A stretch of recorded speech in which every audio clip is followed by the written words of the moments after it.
पिंकू स्वागत करता है बीएड और एसटीसी करने वाले स्टूडेंट्स का।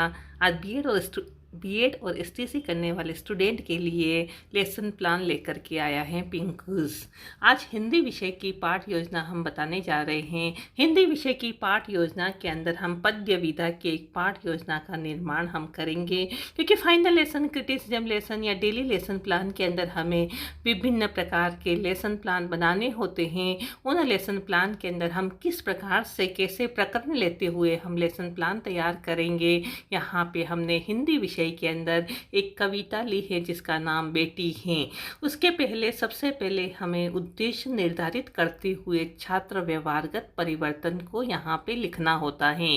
हम सबसे पहले ज्ञानात्मक कौशल, अवबोध कौशल, अभिरुचि कौशल, ज्ञानोपयोग, अभिरुचि, अभिवृत्ति कौशल, ये सब उद्देश्य हम इस आधार पर लेंगे कि हम जो चीज़ हम पढ़ाने वाले हैं उस चीज़ को छात्रों के अंदर व्यवहारगत परिवर्तन आ रहा है या नहीं आ रहा है।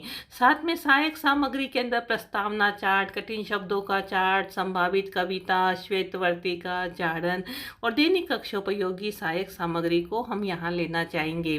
पूर्व ज्ञान के अंदर हम यहाँ पे छात्रों को कोई कविता का ज्ञान होता है। इस प्रकार से छात्रों को कविता का पूर्व ज्ञान होता है। उस पूर्व ज्ञान के आधार पर हम व्याख्यान विधियाँ, हमारी पद्य पाठ को पढ़ाने की जो विधि होती है वो हम यहाँ पर लेंगे।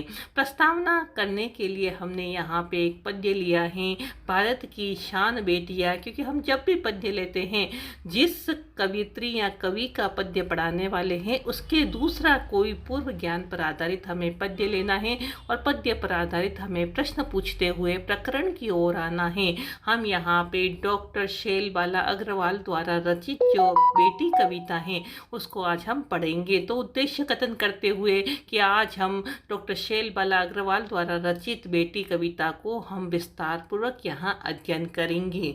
अब हमारा शुरू होता है प्रस्तुतिकरण। प्रस्तुतिकरण के अंदर शिक्षण सोपान आते हैं।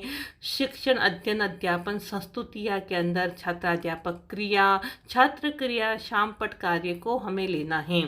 सबसे पहले विषय वस्तु को देख लीजिए। विषय वस्तु डॉक्टर शैलबाला अग्रवाल द्वारा लिखी गई थी जिसको हम यहाँ पे पढ़ाने वाले हैं। आदर्श वाचन इसका पूर्ण आरोह, अवरोह, लय, ताल, गति के साथ में हमें आदर्श वाचन करना है। बच्चे ध्यानपूर्वक सुनेंगे। फिर कुछ बच्चों से हमें क्या करना है, अनुकरण वाचन करवाना है, जिससे बच्चे उसको बहुत अच्छे से आरोह अवरोह के साथ में उसको पढ़ ले। हम यहाँ पर जैसे कि यहाँ बोले, बेटियाँ घर का मान होती हैं, अपने आंगन की शान होती हैं, उनमें होती हैं लक्ष्मीबाई भी, कुछ मलाला महान होती हैं। बेटी को बोझ क्यों समझते हो, पैदा होने पे क्यों कर सकते हो। इस प्रकार से जब हम पूर्ण आदर्श वाचन के साथ में हम यहाँ पर पढ़ते हैं, फिर छात्रों जब पढ़ते हैं तब हमें अशुद्धि संशोधन करते हुए भावबोध प्रश्न करने हैं। और भावबोध प्रश्न करने के बाद में हमें छात्रों का लेखन क्षमता का विकास करने के लिए काठिन्य निवारण, जिसको हम आत्मीकरण भी कहते हैं, वो हमें यहाँ पे करवाना है छात्रों की सहायता से। टीचिंग एड पूरा होना चाहिए। बेटी जिसे हाथ से बनाया हुआ कोई चार्ट हो उसको हमें लेना है।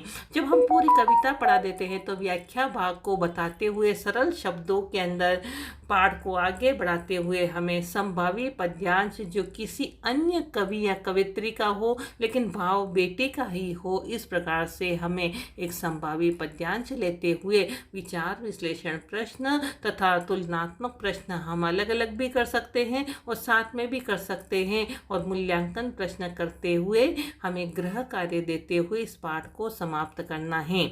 अगर आपको ऐसे ही नए नए लेसन आपको सीखने हो हिंदी या सभी विषयों के, तो आप लाइक और सब्सक्राइब जरूर करें। धन्यवाद। आप